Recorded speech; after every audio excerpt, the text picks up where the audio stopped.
విజయవాడలో మనం ఏర్పాటు చేసుకున్న అంబేద్కర్ గారి మహాశిల్పం మన రాష్ట్రానికే కాదు దేశానికి కూడా ఇది తలమానికం. ఇది స్టాచ్యూ ఆఫ్ సోషల్ జస్టిస్, ఇది సామాజిక న్యాయ మహాశిల్పం. ఈ నెల 19వ తారీఖున చారిత్రక స్వరాజ్య మైదానంలో ఆవిష్కరించబోతా ఉన్న ఈ విగ్రహం దేశంలోనే కాదు ప్రపంచంలోనే అతిపెద్ద అంబేద్కర్ గారి విగ్రహం. ఇది 81 అడుగుల వేదిక మీద ఏర్పాటు చేసిన 125 అడుగుల మహాశిల్పం. అంటే మొత్తం మీద 206 అడుగుల ఎత్తైన విగ్రహం ఇది.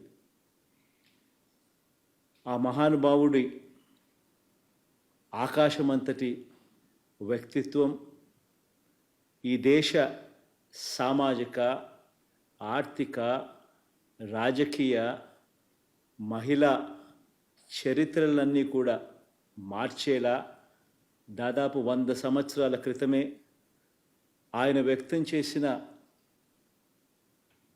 భావాలు కలకాలం కూడా మన దేశాన్ని ప్రభావితం చేస్తూనే ఖచ్చితంగా ఉంటాయి. బాధ్యతతో ఆయన భావాల మీద అచంచల విశ్వాసంతో వాటిని మన నవరత్నాల్లో అనుసరిస్తూ ఉన్న ప్రభుత్వంగా ఏర్పాటు చేసిన ఈ విగ్రహ ఆవిష్కరణ సందర్భంగా 19వ తారీఖున అందరూ కూడా తరలి రావాలని కోరుతా ఉన్నాను. ఆయన అణగారిన వర్గాలకు చదువులు దగ్గరగా తీసుకువచ్చిన మహనీయుడు. ఆయన అంటరానితనం మీద, ఆధిపత్య భావజాలం మీద తిరుగుబాటు చేసిన ఓ మహానుభావుడు. ఆయన సమసమాజ భావాలను నిలువెత్తు రూపంలో చూపించిన ఒక గొప్ప వ్యక్తి.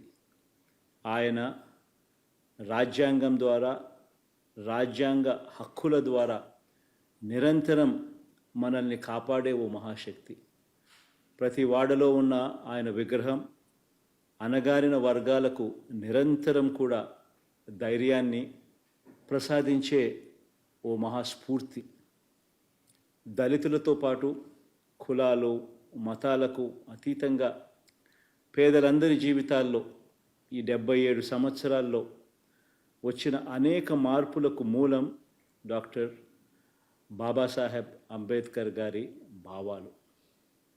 కాబట్టే ఆయన్ను ఇంతగా మనమందరం కూడా గౌరవించుకుంటా ఉన్నాం. మన విజయవాడలో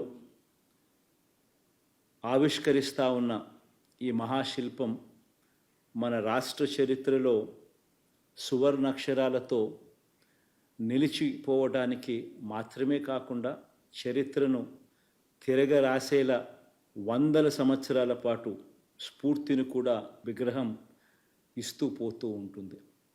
ఇది మన సమాజ గతిని సమతా భావాల వైపు మరల్చడానికి, సంఘ సంస్కరణకు, పెత్తందారి భావాల మీద తిరుగుబాటుకు, రాజ్యాధికారంలో పేదల స్థానాన్ని సుస్థిరం చేసేందుకు నిరంతరం స్ఫూర్తి ఇస్తుందని విశ్వసిస్తున్నాను.